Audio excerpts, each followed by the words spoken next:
มิกราบพระธรรมสุปฏิปันโน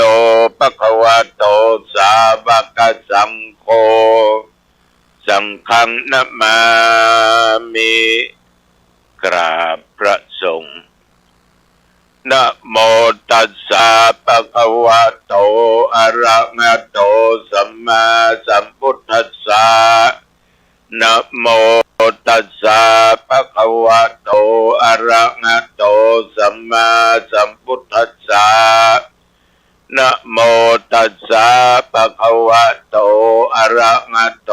สัมมาสัมพุทธัสสะพุทธังสรณังคัจฉามิธัมมังสรณังคัจฉามิสังฆังสรณังคัจฉามิตุติยัมปิพุทธังสรณังคัจฉามิตุติยัมปิธัมมังสรณังคัจฉามิตุติยัมปิสังฆังสรณังคัจฉามิตติยัมปิพุทธังสรณังคัจฉามิตติยัมปิธัมมังสรณังคัจฉามิอิติปิโสภะคะวะอะระหังสัมมาสัมพุทโธวิชชาจารณะสัมปันโนสุขโตโลกวิทูอนุตตรปริสัทธัมมสารถิสัทธาเทวมนุสสานังพุทโธภควาติยันตุนิมิตังอวมังคลัญจาโยจามนาโปสกุณสาสโตปาปะคะโหตุสุปินังอากันตังพุทธานุภาเวนะวินาสเมนตุสวากขาโตภควตาธัมโมสันติติโกอากาลิโกเอหิปัสสิโกโอปัญญิโกปัจจตังเวทิตาโพวินโยอิติยันตุนิมิตังอวมังคลัญจาโยจามนาโพสกุณสาสโตปาปะคะโหตุสุปินังอากันตังธรรมานุภาเวนะวินาสเมนตุสุปฏิปันโนภควโตสาวกสังโฆอุชุปฏิปันโนภควโตสาวกสังโฆยายะปฏิปันโนภควโตสาวกสังโฆสามีจิปฏิปันโนภควโตสาวกสังโฆยะติตังจัตตาริปุริสยุคานิอัตถะปุริสปุคลาเอสะภควโตสาวกสังโฆอาหุนายโยปาหุนายโยทักขินายโยอัญชลีกรณีโยอนุตตรังปุญญเกตังโลกัสสาติ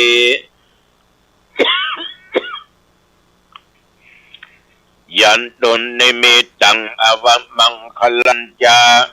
โยจามนาโปสกุณสาสโตปาปะคะโหตุปินังอากันตังสังฆานุภาเวนะวินาสเมนตุโพชังโฆสติสังฆโตธัมมานังวิจโยตถาวิริยัมปิติปัสสติโพชังคาจัตถาปะเรสัมมาตุเปกขโพชังคาสัตเตเตสัพพทัสสินามุนินาสัมมัทธคถาภาวิตาภาหุลิกตาสังวัตตันติอภิญญายานิพพานายาจะโพธิยาเอเตนะสัจจวัชเชนะโสติเตโหตุสัพพทาเอกัสสมิงสมะเยนะโทโมคคลานันจกัสสปัง คิลันเนตุกิเตติสวาโพชังเคสัตตะเทสญิเตจะตังอภินันติตวาโรกามุจจิงสุตังคะเนเอเตนะสัจจวัชเชนะโสติเตโหตุสัพพทาเอกทาธรรมราชาปิเทลัญเยนะปิปิริโตยุนตเทเรนะตัญเยวะพนาเปตวานัสสาธรังสัมโมทิตวาจะอปาทาตัมหาบุตธาสิธานโสเกเตนะสัจจวัชเชนะโสติเตโอตุสัพพทาปะหินาเปเตเตจะอปาทาตินนันดัมปิมะเยสินังมัคคะหัตถกิเลสาวะปัตตานุปติธรรมตังเอเตนะสัจจวัชเชนะโสติเตโหตุสัพพทาวิปัสสิสานมัตโตจักขุมันตัสสะสิริมัตโตสิกิสปินมัตโตสัพพพุทธานุกัมปิโนเวสพุทธานมัตโตนะหะตกัสสะตปัสสิโนนัมมัตโตกัปปุสันตัสสะมารเสนะปมัตติโนโกนาคมนัสสะนัมมัตโตพระมนัสสะวุสิมโตกัสสปัสสะนัมมัตโตวิปมุตตัสสะสัพพทิอังคีรัสสัสสะนัมมัตโตสักกายพุทธัสสะสิริมัตโตโยอิมังธรรมเทเสริสัพพทุกขาปนุทนังเยจะเป็นนิพุทธโลเกยะถาพุทธังวิปัสสิสุงเตชนะอสุนามะอัตตาเวทัสสารธาหิตังเทวมนุสสนังยังนมัสสันติโคตมังชาจรณะสัมปันนังมะอัตตังเวทัสสารทังวิชาจรณะสัมปันนังพุทธังวัฏามะโคตมันติภวัตุสัพพมังคลังรักขันตุสัพพเทวตาสัพพพุทธานุภาเวนะสัทธาโสติภวันตุเตภวัตุสัพพมังคลังรักขันตุสัพพเทวตาสัพพธรรมานุภาเวนะสัทธาโสติภวันตุเตภวัตุสัพพมังคลังรักขันตุสัพพเทวตาสัพพสังฆานุภาเวนะสัทธาโสติภวันตุเตโดยบทพุทธานุภาพธรรมานุภาพสังฆานุภาพบทสาธยายมนต์อันศักดิ์สิทธิ์โดยจิตอันตั้งมั่นเป็นสมาธิอัตมภาพก็ขอถวายพระพรชัยมงคลแด่สมเด็จพระเจ้าลูกเธอเจ้าฟ้าพัชรกิติยภาขอให้พระองค์นั้นจงทรงหายจากอาการพระประชวรการเจ็บไข้ได้ป่วยขอให้หายทรงมีพระสุขภาพอรามัยแข็งแรงดุจดั้งเดิมขอพระองค์ทรงมีพระชนอายุยิ่งยืนนานได้120 พระพรรษายิ่งขึ้นไปขอถวายพระพรกรมอุตุได้ประกาศบอกตักเตือนระยะนี้ไปที่ไหนใต้เหนือตกออกไกลใกล้เตรียมเสื้อกันหนาวตัวเอง ผ้าตุ้มผ้าห่มตัวเนอะสภาพร่างกายได้รับความอบอุ่นมันเย็นได้นะ ครั้งแรกเดือนสี่อย่างมาอุ่นจุยลุยที่ไหนได้เดือนสี่ที่นี่เย็นหนาวก็จนว่ามีคนตายมีโยมคนหนึ่งเล่าเดินไปได้ใส่เสื้อแล้วก็นอนนะเนาะตกเจ้ามาแข่งกึกดึกตายไปเนี่ยโยมทั้งหลายก็เตือนมันก็ยุบอย่างนั้นนะมันก็เป็นอย่างมันหน้าฮ้อนเนาะมาถึงหน้านี้เสื้อบ่ใส่นุ่งกระเตียวก้อมยุบได้ตีมีเพลงหูมีเพลงหันก็นอนอยู่คนเดียวในที่สุดก็ต้องตายเพราะว่าตายหนาวกระด้าง ญาติโยมไปก็เผากันไปละก็ประมาทมาได้นะพอฟังดูเจ้านี่ก็ไอ้ขลักยังมีอยู่นะขนาดกินยาด้วยความอบอุ่นต่อร่างกายอย่างดีออกกำลังตัวยังไอเป็นวัดเจ็บคออยู่อันนี้ประเทศเมืองก่อนนะไวบอกว่ากันดั้งบรรยายไปก็ที่จะได้จะคืนเพิ่งข่มดีเนาะเพิ่นบอกโอ้ยเป็นนิมนต์ที่ไหนมาเทศที่วัดเมืองก่อนอำเภอสันทรายประตั้งทำหลวงหรอกนับตั้งแต่ตะวันมาจนถึงปัจจุบันประเดี๋ยวนี้แต่ว่าอุณหภูมิก็เท่าตะวันซื้อนั่นนะคือ33-34แต่ปัจจุบันประเดี๋ยวนี้ก็16องศาเนอะ16องศาอันนี้อยู่ในห้องนะแต่นอกห้องนี่ลานวัดนี่โอ้เย็นสุยหนาวเย็นก็เรียกกันแต่ตัวเจ้าก็ย่ำประมาทตุ้มผ้าด้วยนะยังมาเป็นบัดเป็นไออยู่เนี่ยขนาดตุนะตุกับตุเตอะ เรื่องภัยหมดนี้บอกว่าจะเป็นชั้นไหนระดับใดจะเป็นตุเป็นพระจะมีฤทธิ์มีเดชขนาดไหนก็จ้างเถอะบ้ากระหัสเจ้าบ้านจะมีเงินมีทองขนาดไหนมันถึงหนีมันพ้นความเจ็บเนี่ยทูไปก็ไอไปเป็นอย่างนอกฟังดูเจ้าไอก็ม่วนดีเหมือนกันนะแนมบ้าจะไม่ตัวทุกเจ้าเนอะตั้งแต่วามาถึงปัจจุบันนี่วานี่ได้ไปไหนอยู่วัดยังค่ำแต่กินเขาง่ายได้สักบึดสักเมื่อท่านนายอำเภอหางดงคนปัจจุบันเนี่ยปลอมปลัดเจ้าหน้าที่นายอำเภอก็มาขอกราบขอลาย้ายไปทำงานที่กระทรวงการคลังในส่วนกลางที่กรุงเทพก็ดีใจกับท่านนายอำเภอย้ายไปเพื่อก้าวสู่ตำแหน่งที่สูงขึ้นดีกว่าอยู่ที่เก่าที่เดิม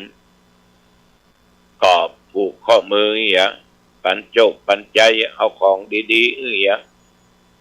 นายอำเภอคนนี้เป็นคนดีย้ายมาจากอำเภอเมืองอ่อนมาอยู่หางดงได้ปีเดียวร่วมกับกิจการงานของคณะสงฆ์ด้วยดีตลอดจัดงานร่วมกันมาตลอด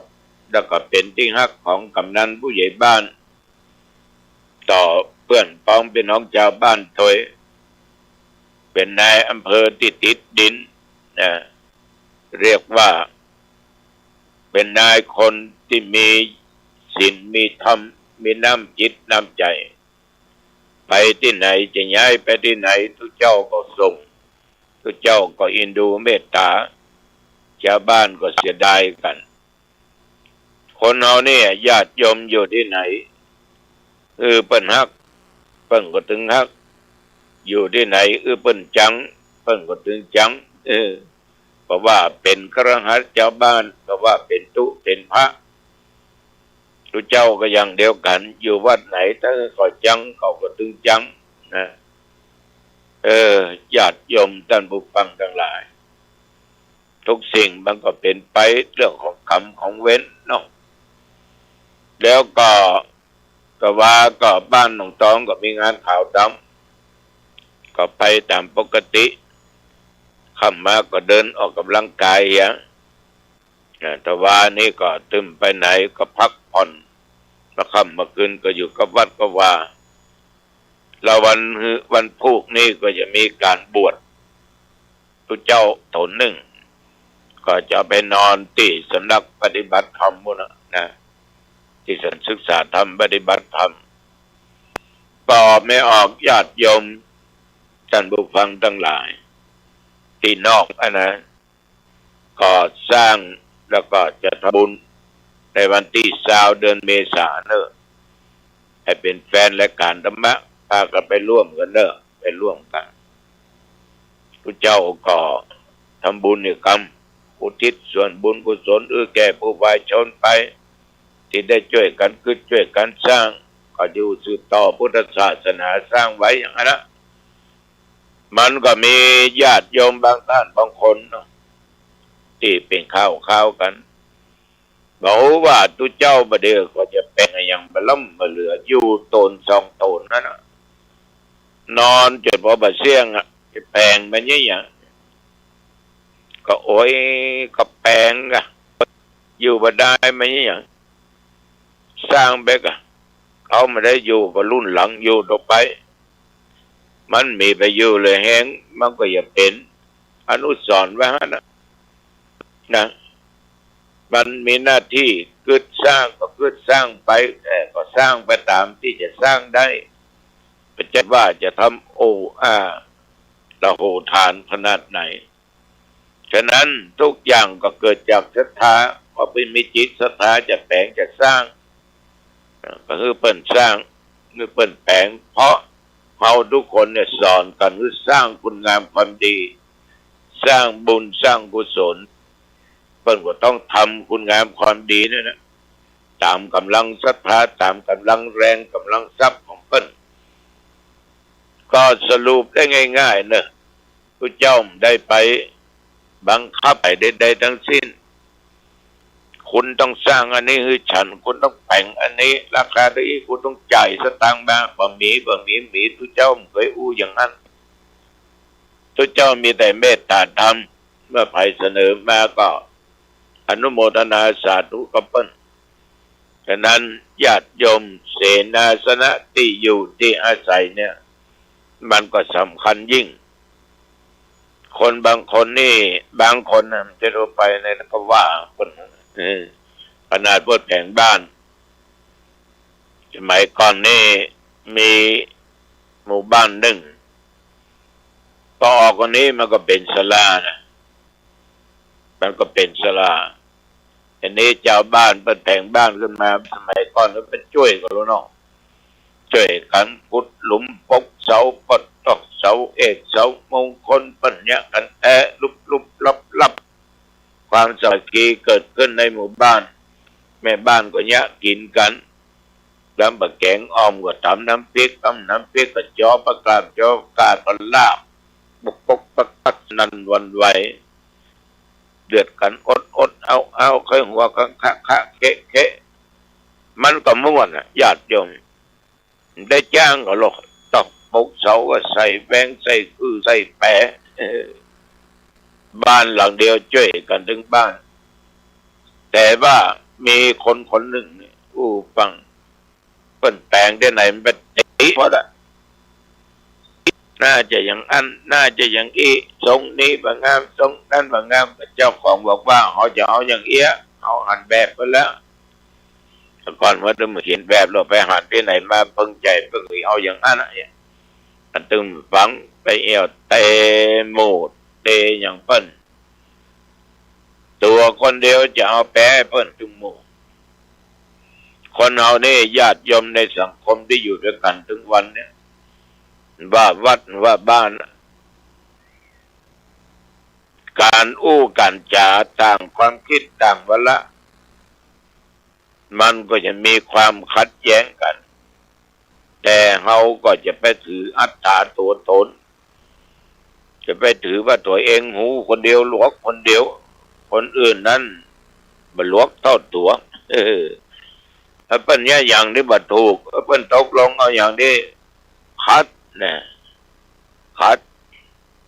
มีอันวัดหนึ่งพระเจ้ากับศรัทธาเพื่อตกลงตามกวยสละ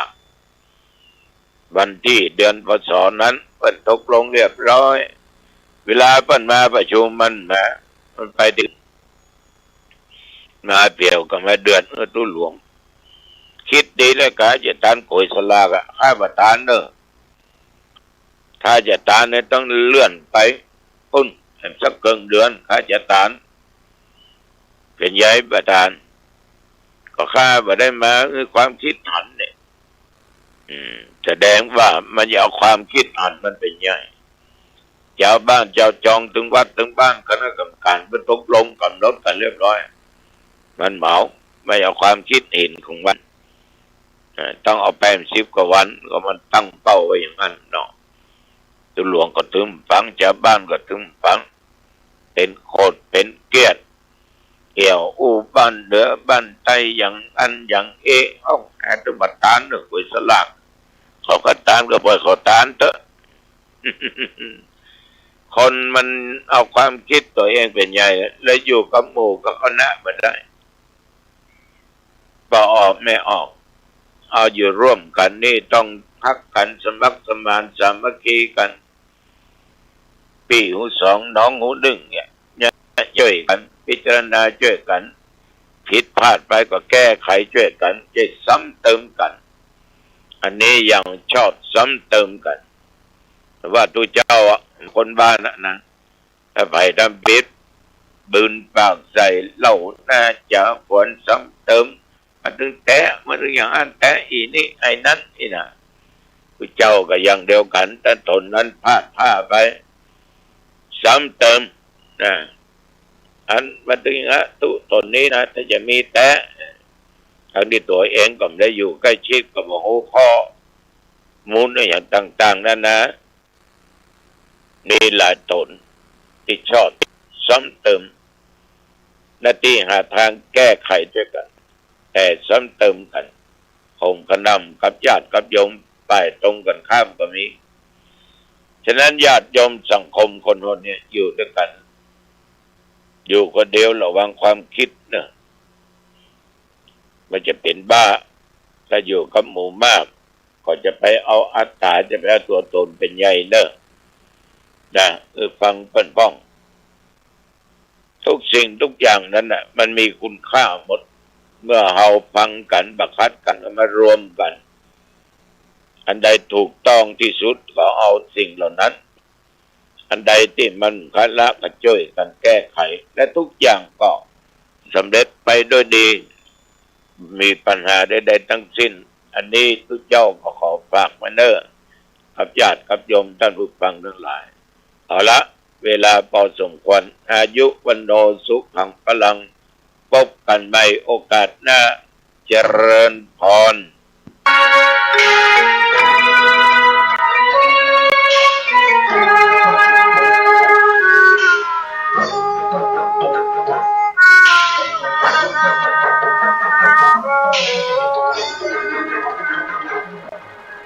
กระเทือนทั่วพื้นดิน